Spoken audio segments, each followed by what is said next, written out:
ńbẹ̀. Dáfídì sọ àsọtẹ́lẹ̀ náà nípa Jésù Kristi. So psalm tó lágbára ni psalm 18, psalm tó jẹ́ pé nígbà tí gbogbo nǹkan bá dúdú téèyàn bá kà á ó máa jẹ́ kọ́kọ́ èèyàn balẹ̀ wípé a ní Ọlọ́run èyí tó gbójúlé.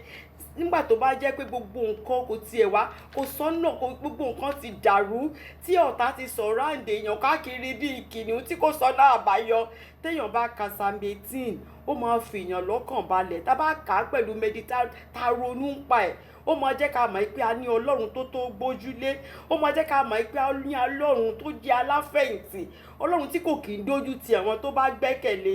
Ó máa ń fúnni lọ́kàn balẹ̀ téèyàn bá ka psalm 18. So ọ̀rọ̀ ìyànjú wa méjì péré ni, kò dẹ̀ ní gùn. Ìkan, the first one ni ohun mẹ́jọ tí Dáfídì sọ wípé Ọlọ́run jẹ́ fún òun. Dáfídì ń wo Ọlọ́run gẹ́gẹ́ bí ajagun. Ṣé mọ̀ pé warrior ni Dáfídì àti ọmọ darandaran. So níbi tó ti ń ṣe darandaran, bó ṣe rí Ọlọ́run, bó ṣe jẹ́ ológun bí Ọlọ́run ṣe jẹ́ sí. Ṣé mọ̀ pé sáìdì tí Ọlọ́run bá kọ sí òǹkálùkù kò la máa fi ń describe Ọlọ́run. Òun ló ti jẹ́ pé Psalm máa ń jẹ́ ká mọ Ọlọ́run. Tó bá fẹ́ really mọ Ọlọ́run, you want to know the character of God. Tá bá fẹ́ mọ ìwà Ọlọ́run, tá bá fẹ́ mọ ìlànà Ọlọ́run, ìwé Psalm ni the best ìwé láti kà ní Bible láti mọ Ọlọ́run. Tó bá fẹ́ really mọ Ọlọ́run alààyè, ìwé Psalm òun ló máa kà tó máa fi mọ Ọlọ́run. So Dáfídì sọ pé Ọlọ́run jẹ́ ohun mẹ́jọ sí òun. Ìkíní tó sọ ní pé Ọlọ́run gangan òun ni agbára òun, ìṣú agbára. Torí kò ságbára kankan bí kankan lẹ́yìn Ọlọ́run. Pé gbogbo agbára tóun lò tóun fi ń jagun, tóun fi ṣe gbogbo nǹkan, Ọlọ́run yìí òun ni. A dẹ̀ mọ̀ wípé lóòótọ́ Ọlọ́run ò ní agbára gbogbo wa. Ó sọ pé Ọlọ́run yìí ẹni tí ó ń fún mi ní agbára láti yọ nínú ewu gbogbo àti láti ṣẹ́gun àwọn ọ̀tá mi, wípé Ọlọ́run mi ò ní agbára mi. Strength lọ́lọ́run jẹ́ fún Dáfídì. Mo fẹ́ sọ nǹkan kan. Ṣé rí ní tá bá ti ń ka Bible, when we talk of salvation and protection, salvation and protection, ẹ jọ̀ọ́ Bible máa ń sọ pé èmi, Bible kì í sọ pé àwa. Àkókò máa ń wà tá lè kó gbogbo èèyàn papọ̀, torí mi ò mọ ẹni tó jẹ́ ààbò èèyàn mìíràn o. Mi ì mọ ẹni tí ibi tí òǹkálùkù forí pamọ́ sí o. Ṣùgbọ́n èmi mọ̀ wípé Jésù yìí ó ní ààbò mi. So ẹni pé Dáfídì sọ pé my strength, nígbà tó débi tó ti máa kó gbogbo èèyàn papọ̀, ó kó gbogbo èèyàn papọ̀. But nígbà tó máa describe Ọlọ́run rẹ̀, ó sọ pé òun ní agbára mi, kò sọ pé òun ní agbára wa. Torí nígbà mìíràn tá bá sọ bí Bible ṣe sọ, bí téèyàn bá sọ nǹkan kan ni. It is good mo understand pé a máa ń ṣe pé kí gbogbo èèyàn kó má dà pé èèyàn selfish, but ọ̀rọ̀ Ọlọ́run a lè mú kúrò, a sì lè fi kún. Torí ààbò òǹkálùkù yàtọ̀ o. Akànjọ wà nú ìjọ ni o. Ààbò òǹkálùkù yàtọ̀. So òǹkálùkù ló mọ ibi tí ààbò ti òun tó wà. So Dáfídì á sọ wípé àpáta mi, agbára mi, kò sọ pé agbára wa, kò sọ pé àpáta wa. There is a place for that. Tá bá fẹ́ sọ general, but tó bá di pé a fẹ́ gba effective prayer gidi ni o. Ta fẹ́ k'Ọlọ́run dẹ etí. Torí Ọlọ́run ò ní dẹ etí sí ẹni tí kò kì í ṣe ààbò rẹ̀, tí kò kì í ṣe òun ní agbára rẹ̀. So tá bá yẹ ti generalize wọn mọ́, kò jẹ́ kádùúrà yẹn, kò ní jẹ́ kó lọ sókè. So nígbà tá bá mọ̀ pé a fẹ́ gba effective prayer gidi, ìwọ ni àpáta mi, ìwọ ni ààbò mi, ìwọ ni Ọlọ́run mi. Now God can listen to you. But tó bá débi tó jẹ́ pé general, a sọ pé gbogbo wa. So mo kàn fẹ́ sọ̀rọ̀ síta ni because kò sí pé David is selfish. David sọ wípé when it comes to ìgbàlà ó ń ṣe general, ìgbàlà ti yá gan kò gba ọmọ. So ìgbàlà, salvation is personal. I can say I'm saved, mi lè sọ ń pa ẹlòmíràn. I can't. So David sọ wípé Olúwa ò ní agbára mi, number 1. Number 2, ó ní Olúwa Ọlọ́run yóò ní àpáta mi. Àwọn nǹkan tí wọ́n fi ṣe pé nígbà tí David ń sá fún Sọ́ọ̀, inú àpáta ló lọ ń sùn. Àwọn àpáta yẹn ló máa ń protect ẹ̀ tí ò kì í jẹ́ kí àwọn sójà, àwọn gbogbo àwọn tó ń bá Sọ́ọ̀ gbèjà ogun tó ń wá David ká, ó ní ò kì í jẹ́ kán rí. so David sọ pé àwọn àpáta tó ń lọ ń sunú ẹ̀ tó ń hide síbẹ̀ ọlọ́run ní àpáta yẹn o because tó bá jẹ́ pé ọlọ́run ni wọ́n máa ká wọn mọ́ níbi tó ń lọ hide sí so gbogbo àwọn àpáta tó wọn lọ ń fi tó máa ń hide sínú ẹ̀ tó máa ń hide sẹ́gbẹ́ ẹ̀ tí wọ́n fi rí òun mú ọlọ́run gangan ní àpáta yẹn ó ní wọ́n ṣe rí òun mú so it's very personal ìyẹn ni pé ọlọ́run ní ibi ààbò mi àti ìdúró tó ní ààbò ìdúró gidi firm foundation ọlọ́run ní àpáta mi then ó sọ wípé ọlọ́run ní odi mi odi yẹn odi bí ibi tán bá ṣe mọ̀ bí Yorùbá ṣe máa ń sọ pé wọ́n mọ odi tán bá ti mọ odi yẹn wọ́n máa ń mọ tó mọ ga tí kò sí béèyàn ṣe máa lè kọjá ń bẹ̀ ó ń sọ pé Olúwa máa ń mọ odi yẹn ó máa ń mọ sójú àwọn ọ̀tá ká má lè rí òun níbi tí òun wà ó ní wọ́n ṣe rí òun mú bọ́n ṣe pọ̀ tó yẹn Olúwa máa ń mọ odi sí àmọ́ odi sáàárín òun àti àwọn ọ̀tá so wọ́n wá ní rí òun mú so ló ṣe sọ pé Ọlọ́run ò ní ibi òní odi mi dẹ̀rù sọ pé Ọlọ́run ò ní olùdáǹdè mi ìyẹn ni ẹni tí ó ṣe ọ̀nà àsálà fún mi ṣe mọ̀ pé tó bá gbàyàn là ń pè ní olùdáǹdè pé ibi tán bá ti sọ̀ráǹdì báyìí níbi tán ti dúró sí pé ó máa kọjá ń bí wọ́n ti set trap pé a máa mú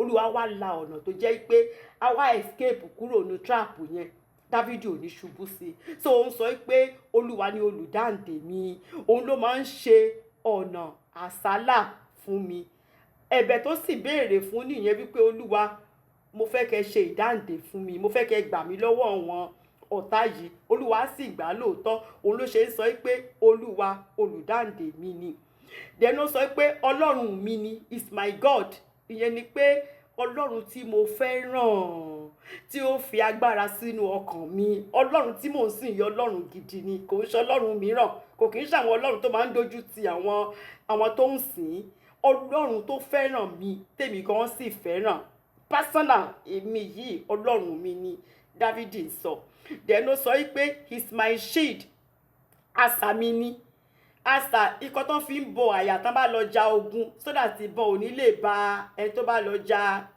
ogun tán máa fi ń bo àyà wọn ó ní Ọlọ́run gangan ni asà yẹn fún òun ló ń bo àyà tó jẹ́ pé gbogbo ìbọn gbogbo ẹ̀ta gbogbo arrow tó ń jù ó ń dá padà sí wọn ni kò jẹ́ kí kankan kò jẹ́ kó mú òun pé Ọlọ́run ló jẹ́ asà fún mi ó tún wá sọ wípé Ọlọ́run yìí ó ní ìwọ agbára mi ṣe mọ̀ pé tẹ́ranko tó bá fẹ́ jà ìhó wọn lọ́mọ fi ń defend ara wọn pé ìhó tẹ́ranko fi ń defend ara ẹ̀ yẹn tán fi ń pa àwọn ọ̀tá wọn Ọlọ́run ló jẹ́ ìhó ti tèmi Ọlọ́run gangan òun ni ìhó tí mo fi ń jà tí mo fi ń ṣẹ́gun gbogbo àwọn ọ̀tá pé so Ọlọ́run òun ni ìhó agbára mi ìyẹn túmọ̀ sí pé òun ni ààbò mi òun ló ń defend mi òun ló ń bá mi jà gbogbo ogun and then the last one tó sọ ní pé he is my high tower ilé ìṣọ́ gíga high tower níbi ibi tó ga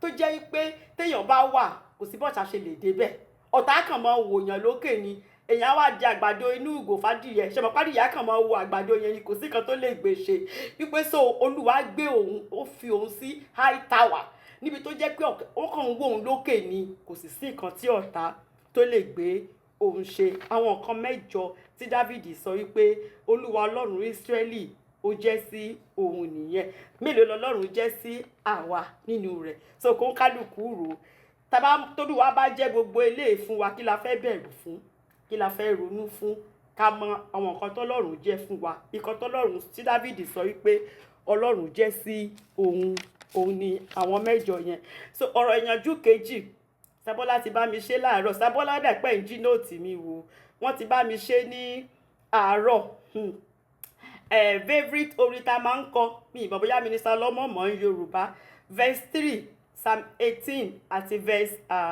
46 òun la máa fi ń kọ I will call upon the Lord who is worthy to be praised. Is worthy to be praised.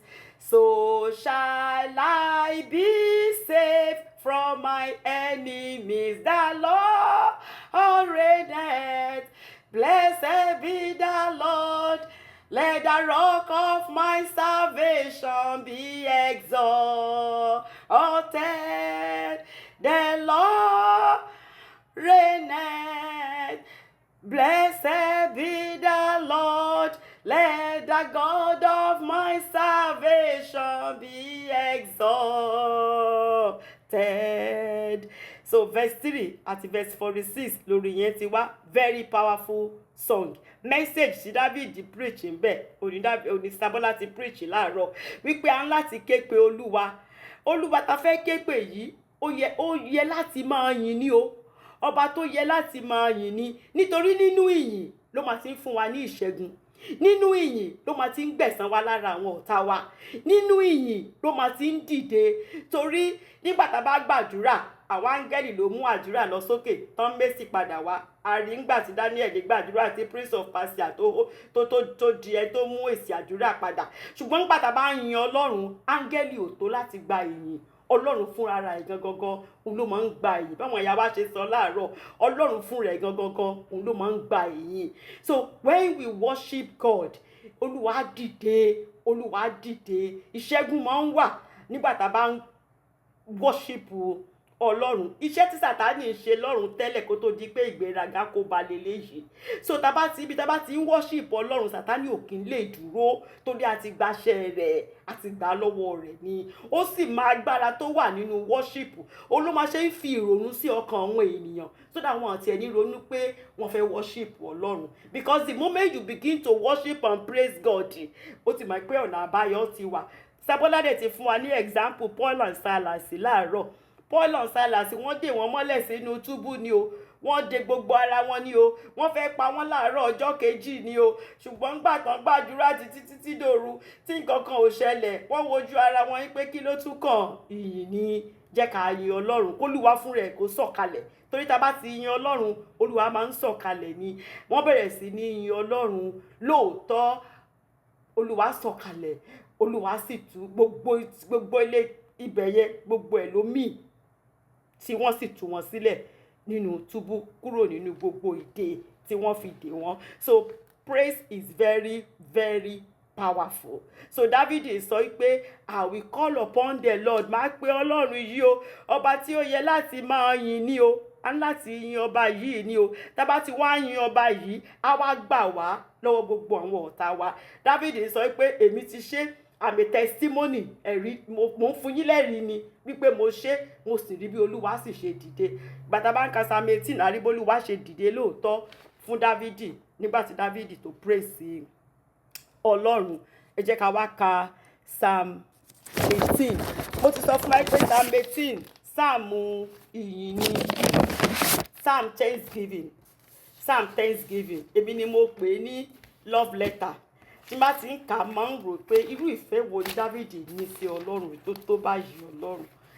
Ṣé mo lè gba mo ti jókòó tí mo kàn pé mo fẹ́ kọ lẹ́tà sọ́lọ́run. David dẹ̀ jókòó, ó kọ lẹ́tà yìí sọ́lọ́run ni o. Ó ṣe pé bóyá ó kàn kọ pé kó wà ń bẹ̀. Àbí kó kàn fún àwọn akọrin ní church nìkan. David kọ, ó really kọ sí Ọlọ́run ni.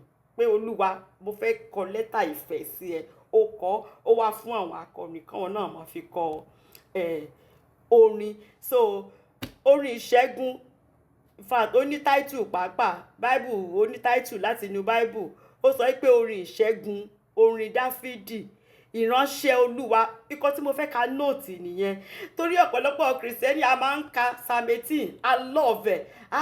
Olúwa máa ṣe bí eléyìí fún wa. Ṣé òun ṣiṣẹ́ fọ́lọ́run? Torí ẹ tọ́lọ́run máa ṣe léyìí fún ajẹ́ tó ń ṣiṣẹ́ fọ́lọ́run o. David sọ wípé ìránṣẹ́ Olúwa, kò sọ wípé èmi ọba Ísírẹ́lì. Ó sọ wípé ìránṣẹ́ Olúwa.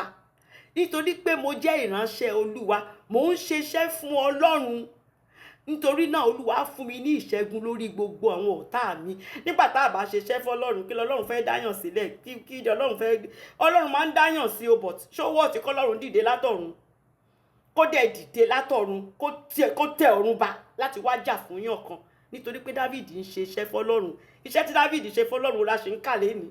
Òun la ṣe fi ń kọ́ra wa. Iṣẹ́ tó ṣe fọ́lọ́run. so ìránṣẹ́ Ọlọ́run, ìránṣẹ́ Olúwa, the key thing ohun tó ṣe pàtàkì jù ní Psalm 18 ni wípé Dáfídì o ìránṣẹ́ Ọlọ́run ni.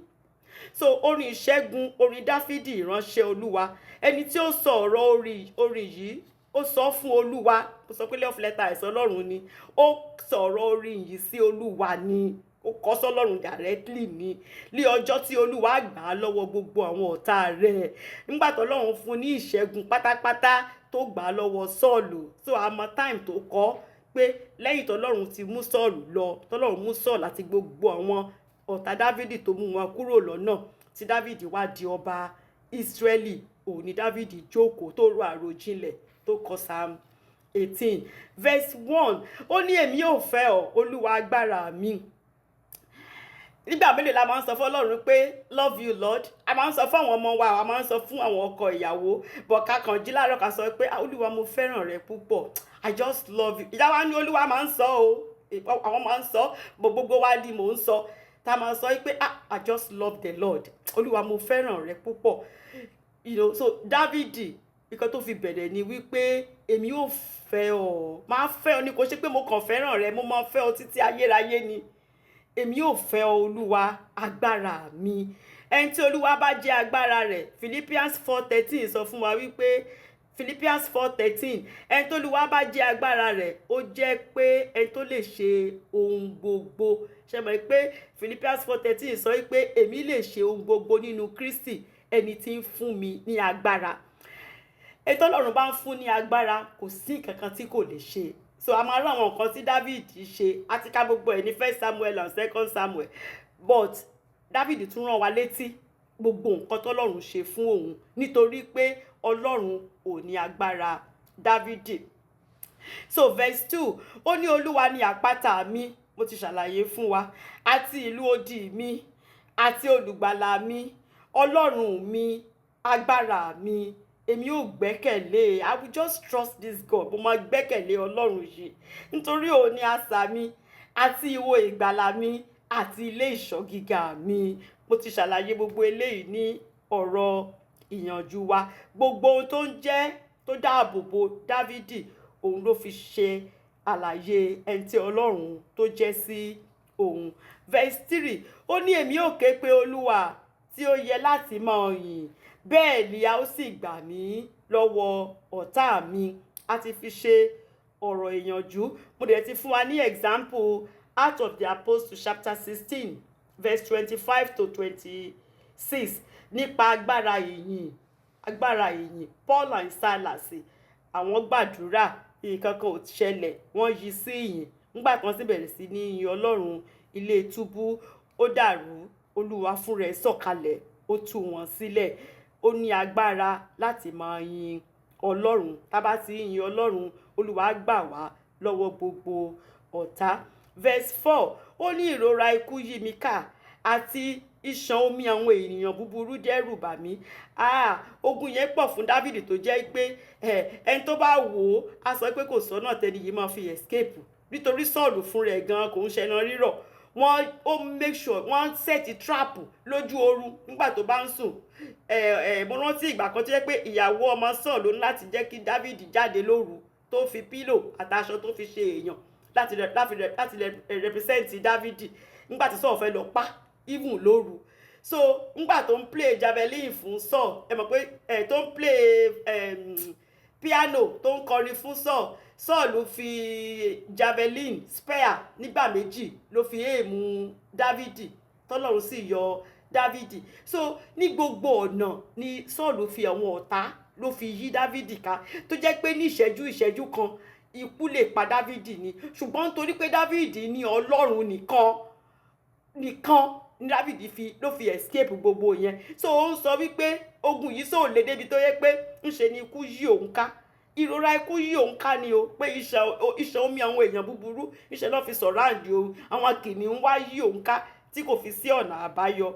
Ní verse 5, ó ní ìrora ipò ikú ó ló yí òun káàkiri báyìí ni, ó ní ìkẹ́kù ikú ó ló di òun mú, ìyẹn ní pé kò sí ọ̀nà àbáyọ rárá. Ó dàbí ẹni pé ní mínítì nígbà yẹn ni Dáfídì lè kú.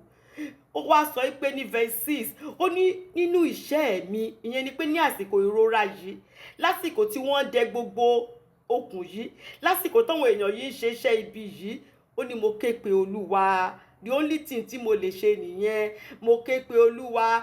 I will look unto the hills ní o, from whence cometh my help. My help cometh from the Lord. Olúwa nìkan lèèyàn lè ké pè nírú àkókò bẹ́ẹ̀.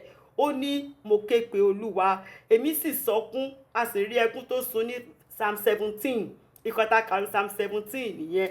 Ó ní mo sì sọkún pé Ọlọ́run mi. Nígbà tí mo sì sọ ẹkún yìí, Olúwa sì gbóhùn mi. Ó cry out. Òun la ṣe sọ pé the first thing ni pé kéèyàn cry out. Ẹni tó bá dákẹ́ tí a bá dákẹ́ o. Kò sọ pé ogun yìí ti le jù, kò sí bóun ṣe máa escape. Ó sì gbẹ́kẹ̀lé Ọlọ́run pé bógun ṣe le tó, Olúwa sì máa yọ mí nínú ogun yìí. Ó ní Olúwa sì gbóhùn mi láti inú tẹ́ḿpìlì rẹ̀, ìyẹn láti ọ̀run wá ni o. Olúwa sì gbóhùn mi. Ó ní ẹkún mi sì wá sí iwájú rẹ̀, àní sí etí rẹ̀. Báwo la ṣe mọ̀ wípé ẹkún Dávìdì wá síwájú Ọlọ́run àti sí etí rẹ̀? Olúwa ṣí Dávìdì lójú ẹ̀mí. Mo ti sọ fún wa pé wòlíì ni Dávìdì, prophet ni, but torí pé ó jẹ́ ọba ní Old Testament, lè ní ọ́fíìsì méjì, lè jọba kẹ̀dẹ̀ tún jẹ́ wòlíì. Ṣùgbọ́n nígbà tí Jésù Kristi ti dé, tí aṣọ tẹ́ḿpìlì ti fàya, àwa náà ti ní access sí Holy of Holies, so we can be priest and we can also be king. But ní Old Testament you can only be one. But wòlíì ni Dávìdì. Ní verse 7, Olúwa ṣí ojú Dávìdì. Dávìdì bẹ̀rẹ̀ sí ní rí nǹkan tó ń ṣẹlẹ̀ lọ́run. Lẹ́yìn tó ti ké igbe, tó ti cry out to God, Olúwa ṣí ojú Dávìdì. Dávìdì wá sọ pé nígbà náà ni ilẹ̀ mì. Ó rí pé ilẹ̀ mì, ilẹ̀ tó dúró sí, ilẹ̀ sì wá rìrìrìrì. Ó ní ìpìlẹ̀ òkè, ó ṣídìí. Àwọn òkè, gbogbo àwọn òkè ńláńláńlá, gbogbo ìpìlẹ̀ wọ́n kàn ṣídìí ni. Gbogbo ẹ̀dẹ̀ mì nítorí tí Ọlọ́run bínú. Nígbà tí Ọlọ́run bá bínú, tá bá sọ pé Olúwa dìde, Olúwa dìde, àdúrà ńlá ni o, torí tí Olúwa bá dìde, rẹ̀rẹ̀ àrùn. Rẹ̀rẹ̀ àrùn. So Dávìdì ó ń rí pé Olúwa bínú. Psalm 114 from verse 3 to the end tó sọ wípé òkun rí. Nígbà tí òkun rí, kí lòkun ṣe? Òkun sá. Jọ́dánì rí, ó padà sẹ́yìn. Àwọn òkè ńláńlá nígbà tán rí Ọlọ́run yìí ṣe ni wọ́n ń fò bí àgbò. Àwọn òkè kéékèèké, àwọn náà ń fò bí ọ̀dọ́ àgùntàn. Nígbà tí ilẹ̀ rí, ilẹ̀ wá rìrìrì ní níwájú Olúwa Ọlọ́run Jákọ́bù, àpáta ayérayé ibi ìsádi. Kìnìún ẹ̀yà Júdà yìí náà jó nínú, ta ló lè rí tó lè dúró? So David wá ń describe pé tọ́lọ́run bá bínú, bó ṣe máa ń rí leléyìí o. So ní a lè ka Habakkuk 3 verse 10 tabadélé. Habakkuk chapter 3 verse 10 ó máa sọ fún wa ń pa àwọn òkè ńlá bí wọ́n ṣe ń ṣí, tó máa bẹ̀rù ṣe máa ń bà wọ́n nígbà tọ́lọ́run bá bínú. So ní verse 8 ó ní pé òun wá rí pé èéfín ti ihò imú Ọlọ́run jáde àti iná láti ẹnu rẹ̀ wá, ó wá ń jó àwọn ọ̀tá run. Iná ń jáde láti ẹnu Ọlọ́run wá tó dẹ̀ ń jó àwọn ọ̀tá run. Ṣẹ̀bẹ̀ pé Ọlọ́run wá, iná ajónirun is a consuming fire. Hebrews chapter 12 verse 29. Hebrews chapter 12 verse 29. Ọlọ́run wá, iná tí ń jónirun ni, ó máa ń jó àwọn ọ̀tá, ó máa ń jó wọn run ni. Ó ní verse 9, ó ní òun wá rí pé Ọlọ́run tẹ ọ̀run bá pẹ̀lú. Ọlọ́run wá sọ̀kalẹ̀ wá, òkùnkùn sì ń bẹ ní abẹ́ ẹsẹ̀ rẹ̀. Ìyẹn gbogbo cloud kúkú tá à ń wò tó máa ń dúdú yẹn, nígbà tó Ọlọ́run bá bínú, ó máa ń dúdú ni. Tó bá funfun yìí, tá bá ń wo òkè báyìí, tó bá funfun, gbogbo nǹkan lọ dáadáa ni. But tá bá ti rí pé ó dúdú nígbà tójò bá fẹ́ rọ̀, inú bí Ọlọ́run ni. Tínú bá ti bí Ọlọ́run, Dávìdì sọ pé bó ṣe máa ń rí nìyẹn o. Dávìdì ni ó tẹrí ọ̀run bá pẹ̀lú, ó sọ̀kalẹ̀ wá, òkùnkùn sì ń bẹ ní abẹ́ ẹsẹ̀ rẹ̀. Ó lóun wá rí pé ó gun orí kérúbù, ó jókòó sórí kérúbù, ó wá fi kérúbù, ó wá fi ń fò. Nítòótọ́ ó ń ra lórí ìyẹ́ afẹ́fẹ́ tó ń fẹ́ ta fi ń breathe yìí, ṣe ìyẹ́ ló jẹ́ fún Ọlọ́run. Olúwa wá fi afẹ́fẹ́ yìí, ó wá fi ṣe ìyẹ́. Bí tẹ́ mọ̀ bí David ṣe survive irú vision bẹ́yẹn. Olúwa fi atẹ́gùn afẹ́fẹ́ yìí, ó fi ṣe ìyẹ́ ni o. Ó wá ń rà, ó wá ń fò káàkiri, ó wá ń run gbogbo àwọn ọ̀tá yẹn. Èwo ẹ tó bá sọ pé òun lágbára, níwájú Ọlọ́run ó mọ̀ ti kú o, wọn tí ì sí ni o. Olúwa wá ń fò lórí ìyá pápá ìyá afẹ́fẹ́ ní verse 11. Ó ní ó fi òkùnkùn ó fi ṣe ibi ìkọ̀kọ̀ rẹ̀, àní àgọ́ rẹ̀ ó yí kiri, omi dúdú àti àwọ̀ sánmọ̀ ojú ọ̀run ṣíṣú dúdú. Ìkan tó ń translate verse 11 ni pé Olúwa fi òkùnkùn ó wá fi bora bí aṣọ. Tó bá ti ń bínú, gbogbo ojú sánmọ̀ dúdú yẹn Olúwa á wá ká, á dẹ̀ ká, á kàn fi ṣe bí aṣọ. Á wá fi òjò tó ti ṣú biribiri, òjò máa ti ṣú biribiri, òjò dúdú yẹn á wá fi ṣe àgọ́ rẹ̀, á fi ṣe àgọ́ rẹ̀. David ń describe bó ṣe máa ń rí nígbà tó Ọlọ́run bá bínú tó bá dìde. So verse 12 ó ní ṣùgbọ́n níwájú Ọlọ́run o ìmọ́lẹ̀ wà níwájú rẹ̀. Ó ní nípa ìmọ́lẹ̀ tó wà níwájú rẹ̀, ìmọ́lẹ̀ yẹn ó wá mú àwọ̀ sánmọ̀ dúdú yẹn, á máa jẹ́ kó kọjá, á máa jẹ́ kó kọjá, á máa lé ìmọ́lẹ̀ yẹn, á máa mú àwọ̀ sánmọ̀ dúdú yẹn, á máa yí kúrò, á máa yí kúrò. Ó ní yìnyín àti ẹyin iná. Òun wá ń rí pé yìnyín àti ẹyin iná ló wá ń jáde. Bí àwọn àwọ̀ sánmọ̀ dúdú yẹn ṣe ń kúrò, òun wá ń rí yìnyín, òun wá ń rí ẹyin iná. Kò sí kan tọ́lọ́run ò fi bá ọ̀tá wa jà o. Tọ́lọ́run bá fẹ́ gbèjà èèyàn, ilẹ̀ á ru, ìkà bàjẹ́ tọ́lọ́run bá dìde láti gbèjà ọmọ rẹ̀. So verse 13 ó ní Olúwa wá sán àrá pẹ̀lú ilé ọ̀run, ọ̀gá ògo sì fọ ohùn rẹ̀ jáde. Nígbà tó sì máa fọ ohùn rẹ̀ jáde, ó ní yìnyín, snow àti ẹyin iná òun ló wá ń jáde o. Ó ń dà ní nígbà tó sán àrá tó fọ ohùn rẹ̀ jáde. Adẹ̀rí Exodus chapter 19 verse 18 to 19. Exodus 19 18 to 19. Nígbà tó Ọlọ́run máa fi bá Mósè sọ̀rọ̀, ṣe mọ̀ pé àrá ló jáde lẹ́nu rẹ̀, àrá ló sán gbàrà. Tó sán báyìí Dáfídì Mósè sì dojú bolẹ̀ ní àrá ńlá tó sán lágìjù ní sí gbogbo igbó tó ń pa lọ́lọ́. So ní Jóòbù náà nígbà tó fẹ́ wá bá Jóòbù sọ̀rọ̀, ṣàrí pé níṣe ló sá àrá tí Élíhù sọ fún Jóòbù pé má bẹ̀rù o, tó bá ń bọ̀ bó ṣe máa ń ṣe nìyẹn. Tó bá fẹ́ sọ̀rọ̀ àrá ló máa kọ́kọ́ jáde lẹ́nu rẹ̀. So Olúwa sán àrá pẹ̀lú ilé ọ̀run, ọ̀gá ògo sì fọ ohùn rẹ̀ jáde, yìnyín àti ẹyin iná òun ló ń jáde látẹnu Ọlọ́run. Verse 14 ó ní lóòótọ́ ó rán ọfà rẹ̀ jáde, ó sì tú wọn ká gbogbo àwọn ọ̀tá yẹn. Ọfà Ọlọ́run wá ń bà wọ́n lójijì níbi tí wọ́n fara pamọ́ sí báyìí. Ọfà Ọlọ́run kàn ń bà wọ́n ni, ó ń bà wọ́n ni, ó ń bà wọ́n ni. Wọ́n ṣèlò pọ́n fi nǹkan borí, bọ̀tí nǹkan tó fi borí ọfà yìí ò tẹ̀ mọ́ pọ́n fi nǹkan kan borí. Ọfà yẹn ń bà wọ́n lójijì ni unexpectedly. Bẹ́ẹ̀ ló fà Ọlọ́run yẹn tó rán jáde látọ̀run, bẹ́ẹ̀ ló ń bà wọ́n. Ó ní ọ̀pọ̀lọpọ̀ mọ̀nàmọ́ná ni ó sì fi ṣẹ́ wọn tútú. Ó wá ń fi mọ̀nàmọ́ná tá à ń wò lójú ọ̀run yìí báyìí, ó wá fi ṣẹ́ gbogbo àwọn ọ̀tá Dáfídì bọ́n ṣe pọ̀ tó, ó wá fi ṣẹ́ wọn tútú. Verse 15 ó ní nígbà náà ni àwòwò omi odò hàn kalẹ̀ yàrá kàbò. Nígbà náà ni àwòwò omi wọ́n wá rí ìsàlẹ̀ omi. Ẹ rántí pé ó ṣerú ẹ̀ lóòótọ́ ńgbà tí àwọn ọmọ Ísírẹ́lì dé Rẹ́sì, tí Fáráò lé wọn bọ̀, tí kò síbi iwájú Rẹ́sì, apá ọ̀tún òkúta, òsì òkúta, ẹ̀yìn àwọn ọ̀tá ló ń lé wọn bọ̀. So kò síbi tó lè sá lọ, wọ́n láti dúró níwájú Rẹ́sì ni. Ṣùgbọ́n nígbà tí Olúwa mí, nígbà tí Mósè tó na ọwọ́ sórí tó na apá sórí omi yẹn, Olúwa wá mí. Báíbù sọ pé Olúwa mí. Èémí Ọlọ́run tó jáde láti ihò Ọlọ́run ó la Rẹ́sì, ó la omi yẹn sí méjì ni. So wọ́n rí ìsàlẹ̀ omi yẹn, àwọn ọmọ Ọlọ́run wá kọjá nísàlẹ̀. Omi yẹn ó wá rí bí valley. Apá ọ̀tún ó wá jẹ́ valley, apá òsì ó wá jẹ́ valley. Ó wá ń kọjá láàrin inú Rẹ́sì yẹn. Ọlọ́run yìí tóbi lọ́ba o. Ó ní nígbà náà lè àwòwò omi odò hàn, a sì rí ìpìlẹ̀ ayé, a rí ìpìlẹ̀ omi yẹn níbi a wá rí pé àṣebi tí foundation ayé bó ṣe rí nìyẹn. Pé sọ̀tọ̀ Ọlọ́run bá ń bínú bó ṣe máa ń rí nìyẹn. Nípa ìbáwí Ọlọ́run, tọ́lọ́run bá fẹ́ bá ọ̀tá wí, bólúwa ṣe máa ń ṣe nìyẹn. Olúwa nípa fífún èémí ihò rẹ̀, èémí tó jáde láti ihò imú Ọlọ́run, òun ló jẹ́ kí a rí ìpìlẹ̀ foundation ayé. Dáfídì ń ròyìn bó ṣe rí ni o pé ẹ̀rù Ọlọ́run bà òun.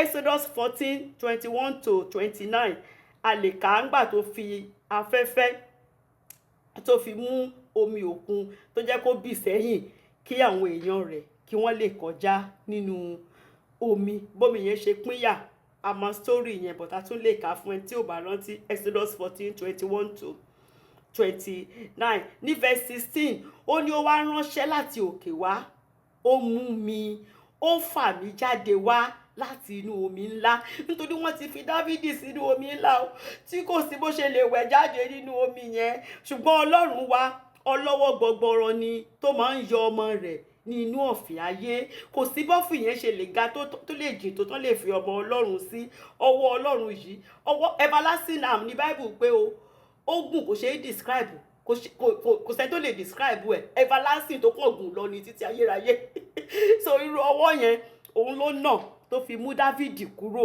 nínú omi ńlá tí àwọn ọ̀tá tí wọ́n fi Dávìdì sí so ní verse 17 ó ní ó gbà mí lọ́wọ́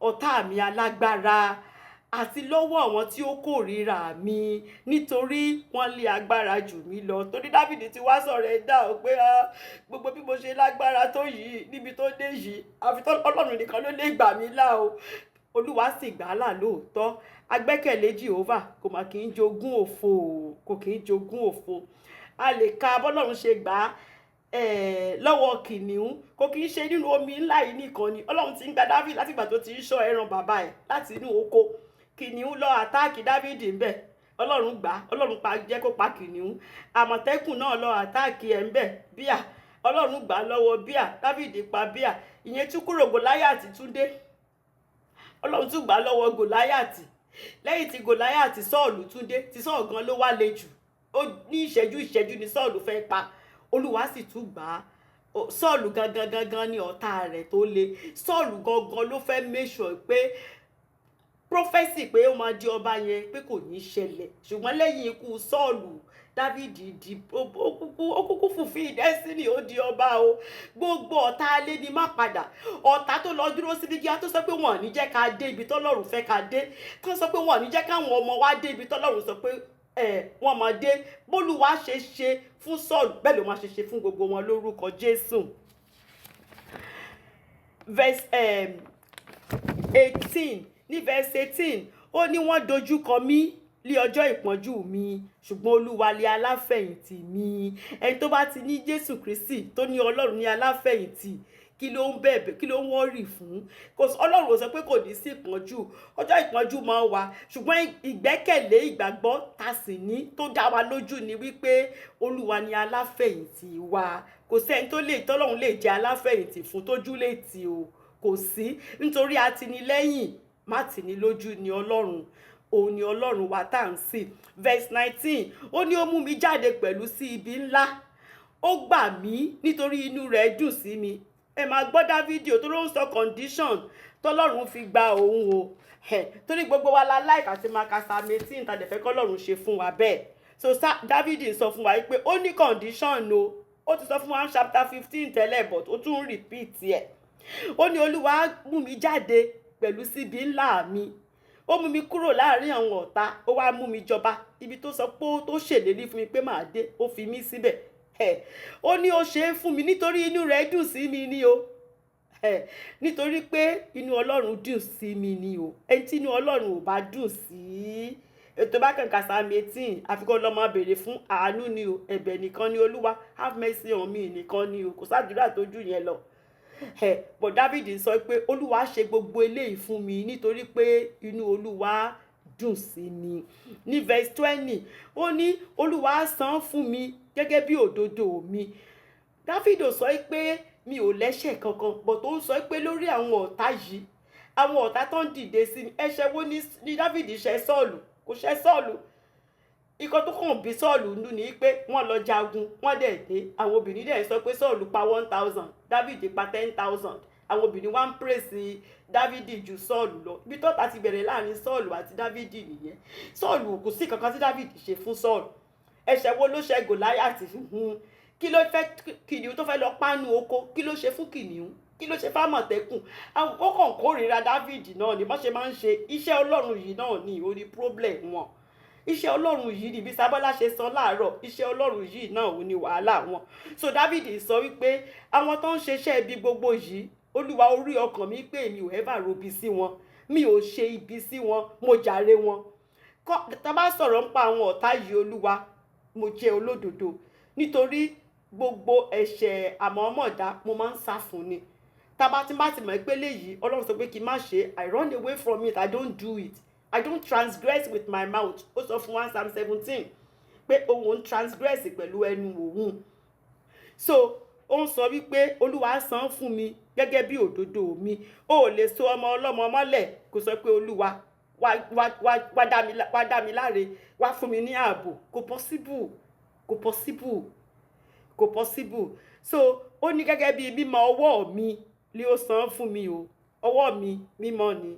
A lè ka nǹkan báyìí pé èmi ni mo ṣe nǹkan báyìí fẹ́ni báyìí, èmi mo ṣe nǹkan báyìí, pé ọwọ́ mi mímọ́ ni o. Òun lọ́lọ́run ṣe gbogbo nǹkan yìí ló ṣe fún mi. Verse 21, ó ní torí mo ti ń kíyèsí ọ̀nà Olúwa, èmi kò fi ìkàyà kúrò lọ́dọ̀ Ọlọ́run mi. Mo máa ń fi àkíyèsí sọ́nà Ọlọ́run ni o. Gbogbo nǹkan tọ́lọ́run sọ nú ọ̀rọ̀ rẹ̀ ó ní mò ń ṣe. Mi ò dẹ̀ yẹsẹ̀ kúrò lọ́dọ̀ Ọlọ́run ní ìṣẹ́jú kan. Mi ò ní plan B, mi ò ní plan C, mi ò ní plan D. Nítorí rẹ̀ lọ́lọ́run ṣe ṣàwọn kan tó ṣe yìí fún mi o. So that kó lè yé wa, ká lè mọ̀ pé gbogbo nǹkan yìí ló ní condition o. Verse 22, ó ní nítorí pé gbogbo ìdájọ́ rẹ̀ ni ó wà níwájú mi, bẹ́ẹ̀ ni èmi kò sì yẹ òfin rẹ̀ kúrò lọ́dọ̀ mi. Gbogbo ìdájọ́ Ọlọ́run báyìí ni mo fi síwájú mi, pé téèyàn bá ṣe báyìí lọ́lọ́run ṣe máa ṣe ìdájọ́. So mi ì lè ṣe, ọmọ Ọlọ́run ni mí, I can't do that. Pé bóun ṣe ń gbé ìgbé ayé òun nìyẹn. Gbogbo òfin Ọlọ́run òun lòún pamọ́, òun ò rú òfin Ọlọ́run. Nítorí rẹ̀ lÓlúwa ṣe ṣẹ́gun fún lọ́wọ́ gbogbo àwọn ọ̀tá. Verse 23, èmi sì dúró ṣinṣin pẹ̀lú rẹ̀. Mo dúró ṣinṣin pẹ̀lú Ọlọ́run ni o, mi ò tún lọ́lọ́run mìíràn. Èmi sì paramọ́ kúrò lára ẹ̀ṣẹ̀ mi. Gbogbo nǹkan tó lè fa ẹ̀ṣẹ̀, tó lè jẹ́ kí Ọlọ́run jìnnà síyàn, gbogbo rẹ̀ ni mo paramọ́ fún pátápátá. Mi ò ṣe mọ̀. So ẹ̀ṣẹ̀ máa ń separate èèyàn, ó máa ń mú kí ni separation, ẹ̀ṣẹ̀ ó máa ń yààyàn pa kúrò lọ́dọ̀ Ọlọ́run ni. So Dáfídì sọ pé èmi sá fún ẹ̀ṣẹ̀. Deuteronomy chapter 18 verse 13.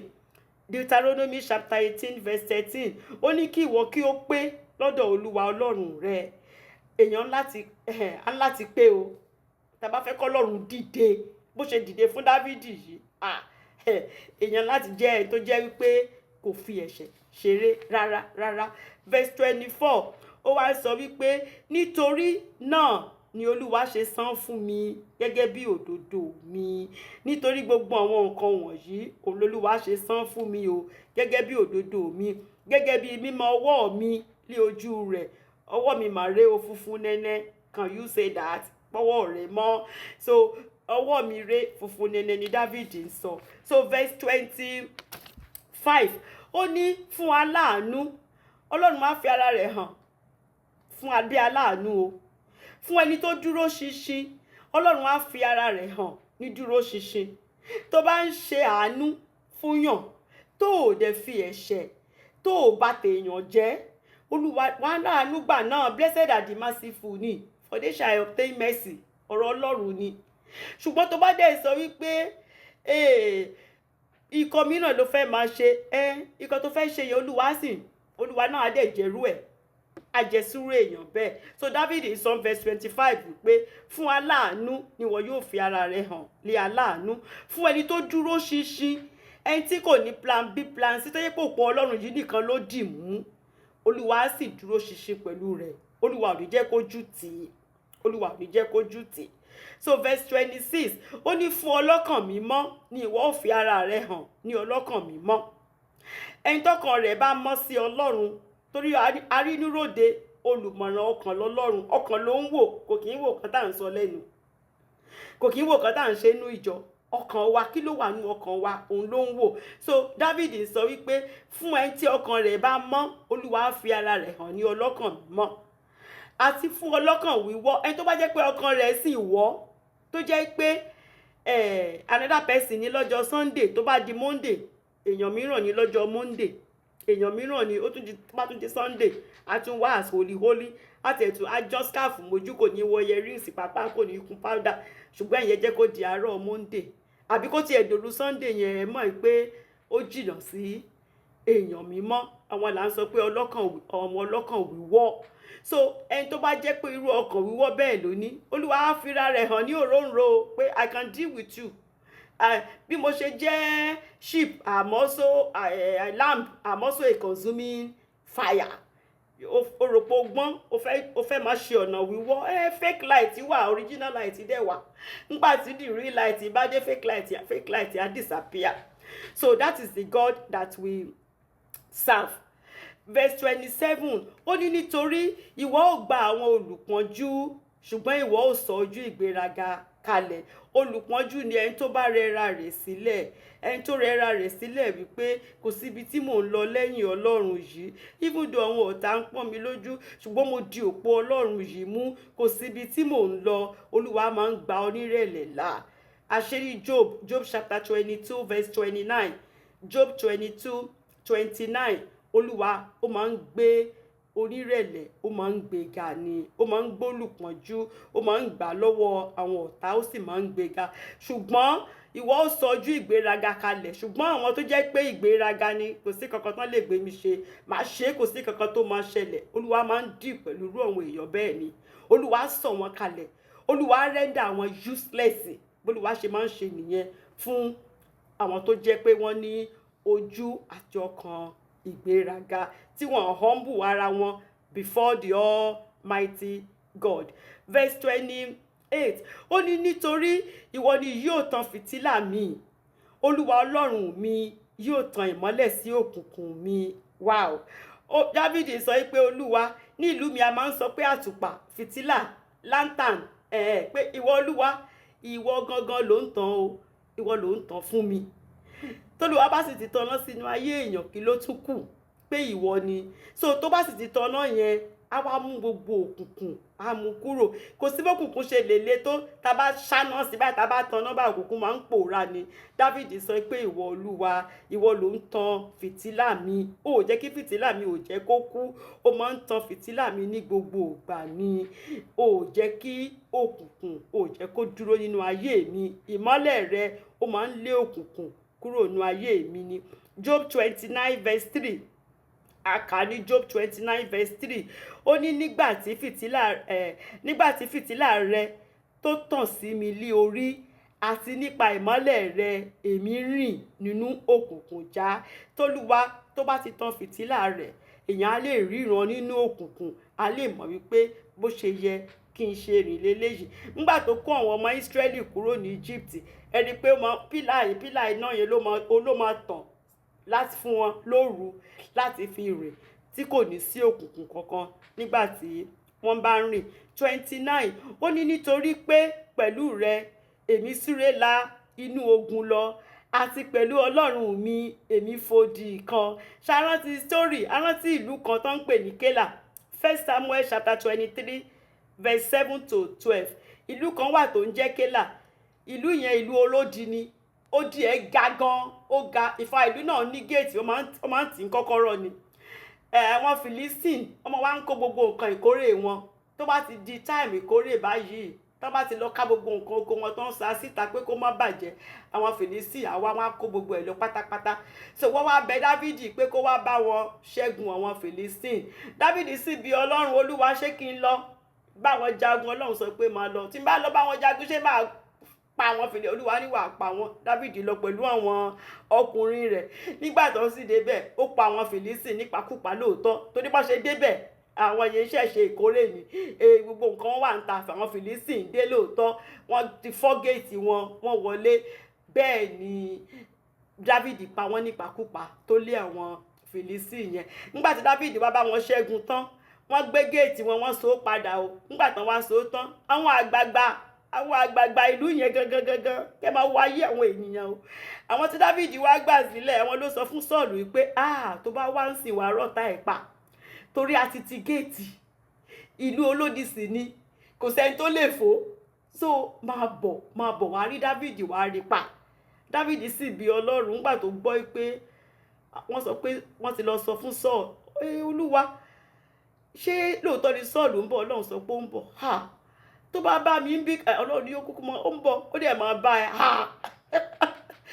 Ká léèyàn mìíràn ní ṣẹ̀bẹ̀ pé ó máa bínú ni pé Olúwa ṣe bí mo sọ pé bọ̀ kí ni David ṣe? David sọ pé mo ní Ọlọ́run tó lè gbé mi fo wọ́ọ̀lù yìí. Ṣebí wọ́ọ̀lù lásán ni. David ó pe àwọn ọkùnrin ẹ̀ kó yá ẹgbàgbé géètì a máa fòdì yìí ni. David dẹ̀ fòdì yẹn lóòótọ́. Irú agbára wo lèèyàn fi ń ṣerú ẹ̀ tí ò bá jẹ́ agbára Ọlọ́run? Oláṣẹ máa ń fi verse 29 yẹn kan rí. I can run through a troop and leap over the wall. Hallelujah. Hallelujah. He's my strength and my shield. He gives me power to run. Hallelujah. Hallelujah. David sọ wípé Ọlọ́run yìí o ló jẹ́ kí n lè forú odi yẹn. Tí ò bá jẹ́ Ọlọ́run, báwo ló ṣe fẹ́ ṣe forú odi yẹn? So ó leap over the wall lóòótọ́. Then láàrin ogun báyìí ṣe mọ̀ wọ́n á ti múra ogun, wọ́n á ti máa ja ogun yẹn, wọ́n á ti dúró de David adé gba àárín ogun yẹn báyìí. David adé lọ́wọ́n adé ní rí David àfi bíi pé David ń lò nǹkan pé ká má rí òun ni. David adé kọjá. So David sọ wípé Ọlọ́run yìí nítorí pé pẹ̀lú rẹ̀ èmi súré la inú ogun lọ. Kò séèyàn tó lè ṣerú ẹ̀. Ọlọ́run yìí nìkan ló lè báyàn ṣe irú ẹ̀.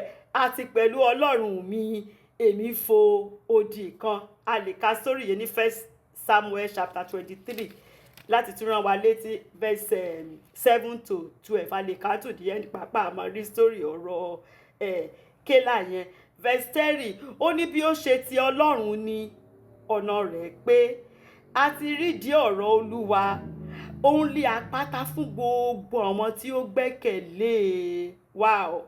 Ipe ẹ̀yin èèyàn ẹ gbọ́ o, bí ó ṣe ti Ọlọ́run yìí ni o, ó ń testify sí Ọlọ́run yìí ni o, ipe ọ̀nà Ọlọ́run yìí o, ó pé kò sọ́nà mìíràn tó pé bí ọ̀nà Ọlọ́run yìí o.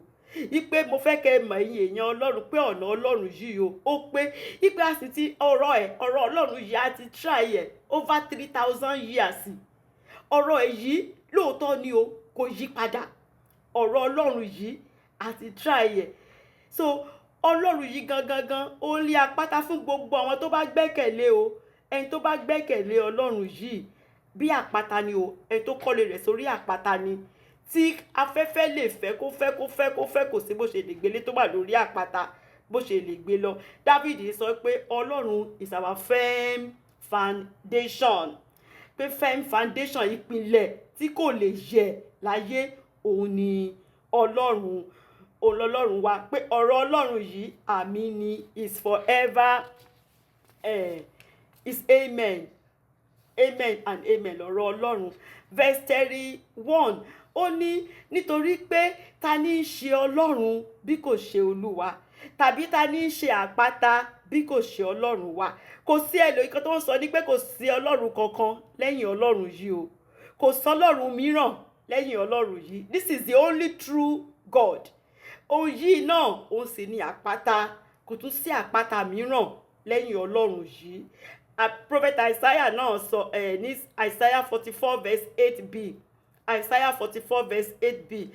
Isaiah nígbà tó Ọlọ́run ṣe ojú Isaiah, Ọlọ́run sọ fún Isaiah wípé ṣé Ọlọ́run kan tún ń bẹ lẹ́yìn mi ni? Pé kò sí. Pé kò sì sí àpáta kan. Èmi kò mọ̀ pé kò sí àpáta kankan tó tún wà lẹ́yìn èmi Ọlọ́run. Èmi ni àpáta ayérayé ibi ìsádi. Verse 32 ó ní Ọlọ́run ni ó fi agbára dì mí lé àmùrè, ó sì mú ọ̀nà mi pé. Ìyẹn ni pé Ọlọ́run ló fi agbára fún mi. Ó dì mí lámùrè agbára ni lójú oorun nígbà gbogbo ni agbára yẹn wà ńbẹ̀. Ní tẹ́ bá dé ẹ̀bá ni mo wà ní digbí.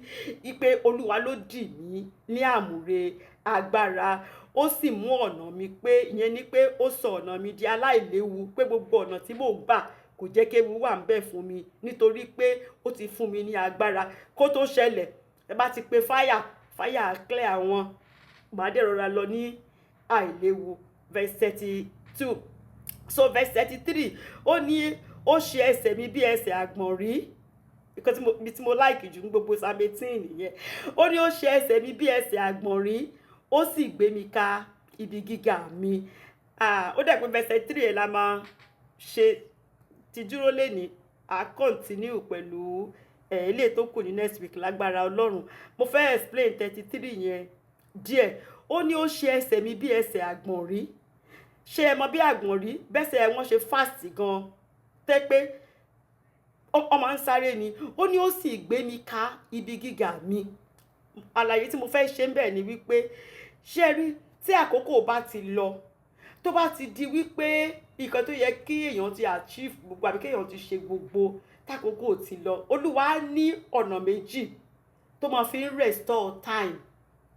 Ó ní I will restore the years that the locust, the cankerworm, the caterpillar had eaten. Ṣàrọ̀ ti scripture yẹn. Ọ̀nà méjì lọ́lọ́run máa ń gbà láti dá ìgbà padà fún yàn. Ọ̀nà kíní òun ni restoration. Restoration yẹn ni àtúnṣe. Restoration yẹn ni pé bóyá ó yẹ kéèyàn ti bí ọmọ mẹ́rin kéèyàn tó pé the age of 40 or 40 something. Olúwa lè decide pé okay every year nígbà tó lọ́run bá ṣe ọ̀nà, Olúwa lè sọ pé okay every year kéèyàn máa bí ọmọ kọ̀ọ̀kan. But ọ̀nà kejì tó Olúwa tún máa ń lò láti fi dá àkókò padà ó ní speed. Speed is yára. Speed yẹn ni pé irú ẹ tó yẹ kó ti bí ọmọ mẹ́rin bóyá at the age of 44 ní ọ̀nà ṣẹ̀ṣí tó ṣe pàdé ọkọ, Olúwa lè fi jẹ́ kó bí ọmọ mẹ́rin lẹ́ẹ̀kan náà. Ìyẹn là ń pè ní speed. So Olúwa lè lo speed. A jẹ́ kó yá nǹkan tó yẹ kéèyàn ṣe ní 20 years, Olúwa lè ṣe fún yàn kan lọ́jọ́ kan, lọ́dún kan láti make up àbí lóṣù kan gbà mí náà láti make up fún gbogbo àkókò tí èèyàn ti sọnù. Torí àkókò tí wọ́n ti anoint Dávìdì láti di ọba, Dávìdì lò 15 years, ọdún 15 ló lò lẹ́yìn tá ti da òróró sí lórí pé ó máa di ọba kí Dávìdì tó di ọba. Ṣùgbọ́n eventually Dávìdì di ọba. Ó kọ́kọ́ jọba Hebron o, but eventually ó jọba Israel yẹn. Gbogbo nǹkan tó yẹ kí Dávìdì ṣe for the 50 years tí wọ́n jẹ́ kó dórí oyè, gbogbo ló ń ṣe fún Dávìdì within a short time. Ní àsìkò díẹ̀ tí Dávìdì tó dé orí oyè. So ọ̀nà méjì lọ́lọ́run máa ń gbà láti redeem, láti tún àkókò ṣe. Olúwa lè gba restoration, ó lè gba speed. So David ń sọ ní verse 33 wípé Olúwa fún mi ní speed ni o. Speed ló ń sọ ń pa ẹ̀. Ó ní ó ṣe ẹsẹ̀ mi bí ẹsẹ̀ àgbọ̀nrín kí n lè sáré àwọn nǹkan tó yẹ kí n ti ṣe gbogbo. Olúwa wá jẹ́ kí n sáré. A dẹ̀ rí pé ó ṣe fún Elijah. 1 Kings chapter 18 verse 46. 1 Kings chapter 18 verse 46. Nígbà tí Ahab àti Elijah sọ fún Ahab pé kó máa lọ pé òjò máa rọ̀. Kó tó di pé Ahab wà lórí kẹ̀kẹ́ o. Kó tó di pé kẹ̀kẹ́ Ahab dé ibi tí Elijah ti sọ pé kán pàdé, ọwọ́ Ọlọ́run, Bible sọ pé ọwọ́ Ọlọ́run dẹ̀ gbé Elijah. Lórí ẹsẹ̀ ni o, kò wà lórí couch, kò lórí ẹsẹ̀.